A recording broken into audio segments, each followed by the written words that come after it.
Welcome to Wine Library TV. I am your host, Gary Vaynerchuk, and this is The Thunder Show, aka WLTV, the internet's most intriguing wine television program. And today we are going to be focusing on South American wine. Premium South American wine. Most people think about South American wine, Chile, Argentina, for those $7, $8 Malbecs and Cabs and Merlots, those great deals we get out of those countries. But more and more, steadily, quickly, and obviously, we are seeing a lot more quality wine coming out of these regions. And what's really imperative and interesting is that they're not coming in at outlandish Napa Bordeaux type prices. These are premium, expensive wines, but they all roll in that $20 to $30 price range. Far from inexpensive for red wine. However, a little bit more value driven for those rollers, all those dice playing, bling bling wearing, not this, this though, people that can afford these kind of wines. These are an avenue and an opportunity to save a lot of money on premium wines. Now, I've never had any of these three, like 95% of the wines on Wine Library TV, so I'm really excited to jump into these because these really offer a opening. It's like looking through a Viewmaster. A window to what's going on in South America. One wine from Argentina, two from Chile, and I'm really excited about it. So the first wine we're going to do is the 2005 Colome Malbec from Argentina, from Calchaquí area in Argentina. 90 points, Wine Spectator, $22 US, double deuces, 85% Malbec, 8% Tannat, 7% Cabernet Sauvignon. So it's rolling a little deep in the Tannat. And if you've never had a Tannat grape varietal wine before, you're missing out. We've done a couple here on the Thunder Show. It's definitely a very big, viscous, tight as a rock grape varietal. Usually use it for blending because by itself it's really an almost undrinkable type of wine. 14.9% alcohol content, $22 US, good press from the Wine Spectator, and I'm really excited about. Now this is imported by the Hess Group that brings in a variety of wines from around the world, obviously very known for their Hess collection and Hess Select wines in California. So that's a little nugget of tidbit for you. So I gave you a little nugget. And I'm telling you right now, this wine might give me a little bit of a nugget of happiness. Very dark, great color. Let's pour a little bit for all the homies that don't understand that wine is about friends, family, and enjoyment. And let's pour a little bit out for those people because they really need to realize. And that's where the statement is coming from right here, which is I was on the floor for a couple of hours the other day, and a little bit this morning, and way too many people buying because of ratings. I mean, I know I'm probably feeding into it because I rate the wines on the show, and I apologize, but I like points. I'm a sports guy.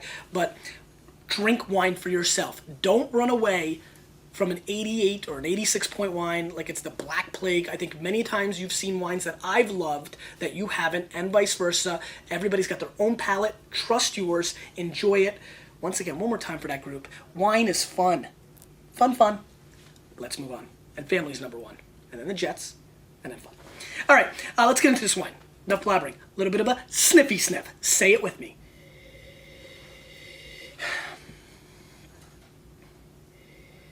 Now, this wine comes across with a very elegant nose. There's some really pretty Count Chocula cereal type component. A little bit of that going on the nose, which I like quite a bit. I get a little hint of red beets, which I find intriguing. Interesting, and imagine a couple of slices of red beets in your Count Chocula. When you were 7 or 8, not so fun. Now, kind of interesting.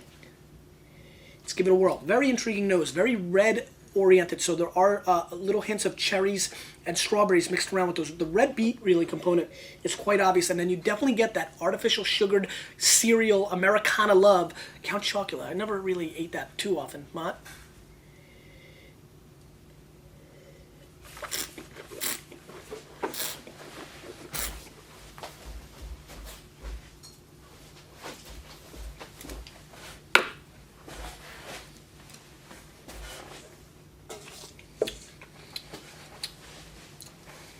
Thunder Show.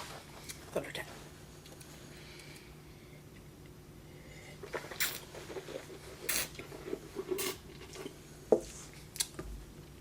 This has some oak monster in it. Definitely a solid foundation of oak. mixed in with grape Laffy Taffy and a very viscous, almost thick, concentrated blackberry component on the mouthfeel. Very heavy. The tannins and alcohol definitely attack your palate. This is a wine that I would love to put away for 3 to 4 years and see how it evolves. I also think that this is a wine that is clearly made for big meals. You know, steaks and burgers and big meats, a little wild boar action on the side.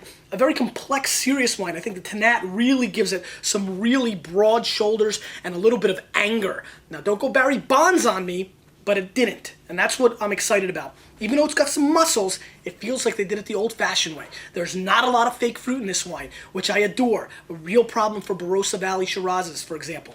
This has really nice, subtle cherry components dancing around. I'm still tasting the finish. We're going for a 45-second to 1-minute finish, which I'm impressed with. This is a very solid effort from this Argentine producer. Colome should be very excited with this wine. This is quite solid, little bit harsh. Please know what you're getting into. If you go with it now and have it open for about an hour or two, it will be a little hot on your palate. I do believe that alcohol and heat will blow over with a good solid decanting and or 3 or 4 years in your massive, huge cellar. I know, the basement. But that's it. Hey, good wine, solid effort. I think the Spectator hit the nail on the head. I'm going to go 90 points on this as well. I'm going to go 90 plus, actually. I'm feeling it. SS Chris hasn't been updating, right? Chris, if you just give me a zap, we'll have somebody internally do it if we need to. You know, if you're ever wondering any wines that I've ever scored, Gary scores right above. You know, right above me here, if you're watching on WineLibraryTV.com, not Bidler or iTunes. Anyway, good wine, good start, and has me pretty excited. I like that. Emiliana, 2005, Coyam. This is a very interesting blend of 45% Syrah, 27% Cabernet Sauvignon, 14% Merlot, 11% Carmenere, 3% Petit Verdot, and this is from the Colchai region, valley, in Chile, an area that's producing better and better wines. Again, 90 points, J. Miller, $28 US. 28, Ma, can you grab Kumar? $28 US, and a little bit of a dippy dip.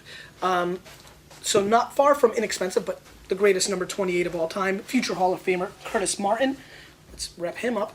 And Emiliana, 11% Carmenere, 3% Petit Verdot. Very interesting grape varietals to mix in. Very heavy on the Syrah from Chile. You don't see that all the time, so I'm excited about that as well. 28 bones, far from inexpensive. So it's hitting your wallet and it's hitting it hard. So this better bring the thunder, or we're going to give it a major pass with 6 Z's on the Thunder Show. Let's give it a sniffy sniff. Again, amazing color. Just really dark efforts from these South American bombs, and I appreciate that. Let's give it a sniffy sniff.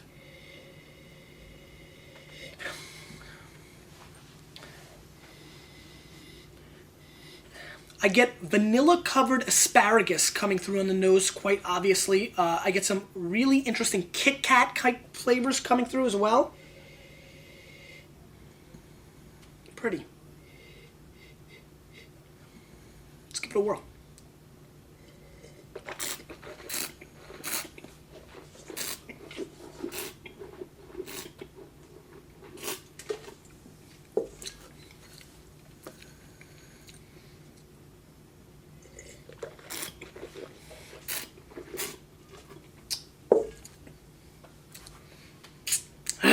Oak Monster really making his presence felt.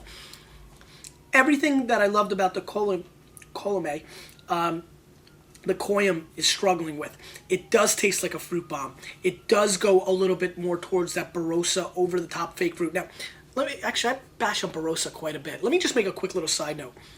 There are some amazing wines from the Barossa Valley that I adore. And some of them are fruit bombs. It's just there's so many people coming out of there right now that are just making these over-the-top alcoholic fruit bombs that I pick on it. Not rightfully so I apologize. But this wine has that fake Barossa fruit bomb component going on.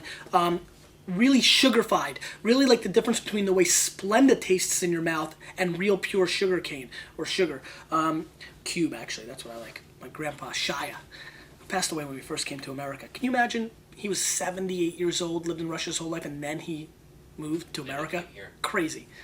Anyway, this is very much an over-oaked, over-extracted vanilla all that stuff, not bad. Listen, if you're a big fan of Jordan Cabernet, for example, this is something you may want to look at. For 28 bucks, not my cup of tea. Very much, well, maybe yours. It does have a little bit more structure and balance than some of those really bad fruit bombs that I think about, but it really does seem extremely one-dimensional to me. It is giving me some good blackberries, some good cherry flavors, loads of vanilla. I mean, vanilla extract, like lines of vanilla extract. It's like, it's like Halloween when they only give vanilla extract at every house, and you're like, what? I used to like the cash. That was fun. When people gave quarters, I was like so much happier.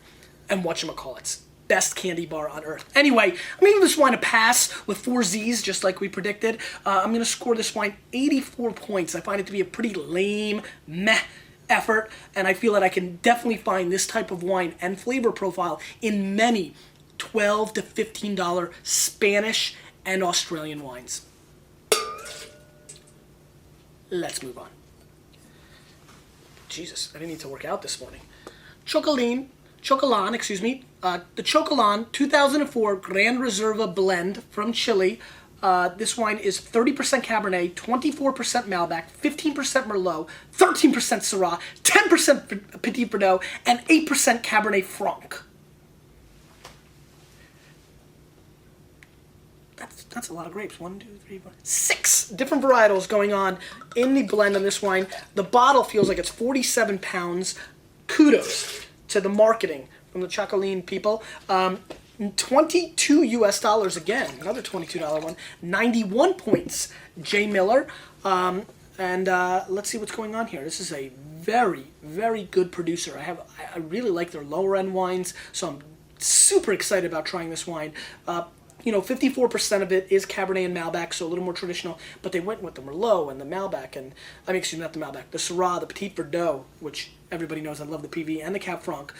Again, no issues, no hesitations, no worries about the color. Quick 1-second commercial. Do you want to be my co-host? Do you want to fly into New York for free on my dollar, have dinner with me? I don't have to promise that. I don't want to promise that, but probably, definitely, almost guaranteed. And then pull up a chair. Oh, it's a full chair. Anyway, that's right, Mott. I'm good. I can improv. You pull up a chair, and you'll be right here next to me on the Thunder Show. Well, then you need to join our widget contest, which there's a link right over here on Wine Library TV. Put a Wine Library TV widget on your blog. Fill out the form where it says what your URL is. We're going to put a big bucket with some names in it. We're going to draw, and Mott, the second runner-up, is going to get an iPhone. Remember, I said I was going to give away an iPhone, so we're going to have or not the second runner-up, the first runner-up, is going to get an iPhone, and then the grand prize will go to the person who will be flown out and will be my co-host and taste wine with me, based on his or her theme even, which can be cool, right here on the Thunder Show. So we're going to do that drawing on the 5th or the 6th. It's there. Was it not? I don't remember. Anyway, sniffy sniff time. Wow, really the most exotic of the bunch. Now this has a really beautiful nose, actually. Wow, this is special. I'm really enjoying the mint mixed with hay from a farm. Not from a store. From a farm. The mint is clear. Some beautiful cranberry and black cassis flavors on the nose as well. So really, really interesting. Kind of like being in New England at a cranberry farm and sitting on a haystack, right? And snorting some mint. Right, there you go. That's exactly what this smells like. Let's give it a whirl. I actually like this nose quite a bit. It's a good start.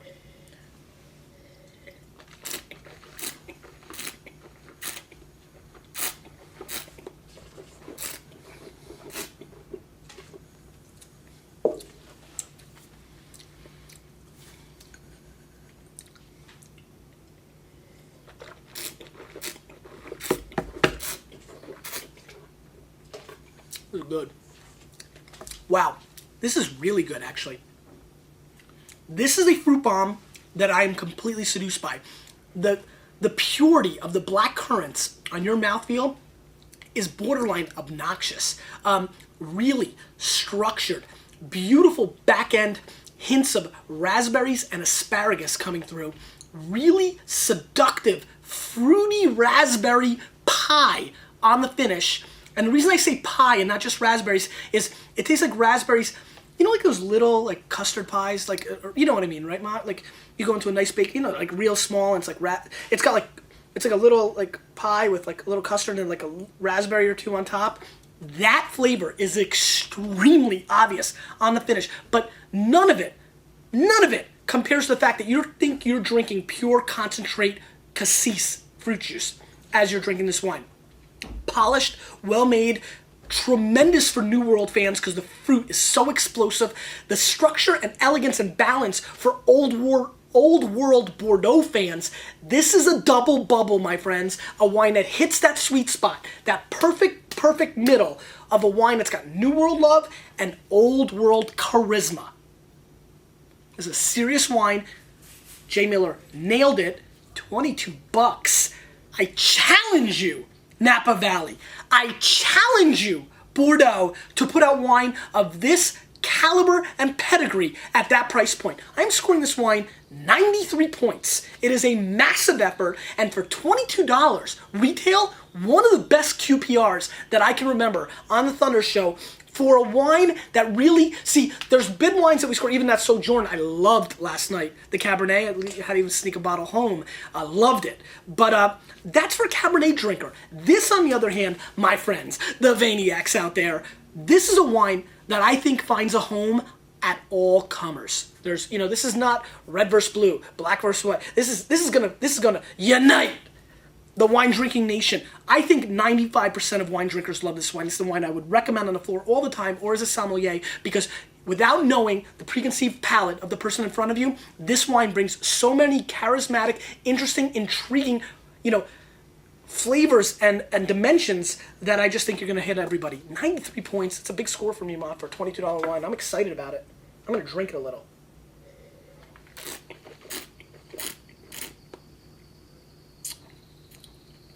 This is darn good. Question of the day. What is your favorite wine that you've ever had from South America, excluding Don Melchor? Because I know you all wanted to go there. Because you, with a little bit of me, we're changing the wine world, whether they like it or not.